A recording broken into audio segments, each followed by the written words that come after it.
Ratnawati, warga Kelurahan Tompo Balang, Kabupaten Goa, Sulawesi Selatan, mendatangi Polres Goa melaporkan dugaan penipuan yang dialami. Dia kehilangan uang jutaan rupiah usai tertipu undian berhadiah yang mengatasnamakan artis Baim Paula. Korban mengaku dinyatakan keluar sebagai pemenang undian berhadiah senilai 50 juta rupiah dari sang artis lewat Facebook yang kemudian dialihkan ke akun media WhatsApp. Untuk mendapatkan hadiah uang itu, Ratnawati diharuskan mengirim uang sebesar 7 juta rupiah untuk pajak. Setelah mengirim uang ke nomor rekening yang dituju, pelaku kemudian menghilang dan tidak merespon lagi korban. Polisi juga menghimbau agar warga tidak mudah percaya dengan undian berhadiah yang mencatut nama artis. Teman punya Facebook, saya lihat story-nya, ternyata saya chat dia kasih ke linknya, saya ikutin terus.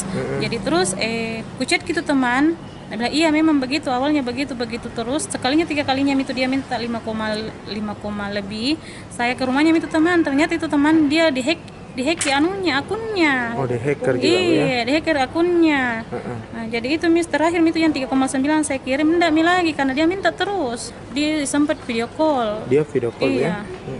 Video call. Berapa kali kita transfer, Bu? 3 kali. 3 kali? Iya. Itu berapa kerugian tuh, Bu? 1,5 pertama, yang kedua 1.050.000 pertama, yang kedua 2,5, yang ketiga 3,9. Jadi totalnya berapa, Bu? 7.450. 7 juta. Iya. Benar, dari Satuan Reskrim Polres Goa telah menerima laporan dari seorang masyarakat bahwa telah tertipu dengan melalui media sosial, di mana di sini bahwa korban awalnya komunikasi melalui WhatsApp sehingga disampaikan bahwa menerima hadiah sebesar 50 juta, namun sebelum dikirimkan hadiah ini harus mengirim duluan uang administrasi kepada pihak Baim atau Baim Paula.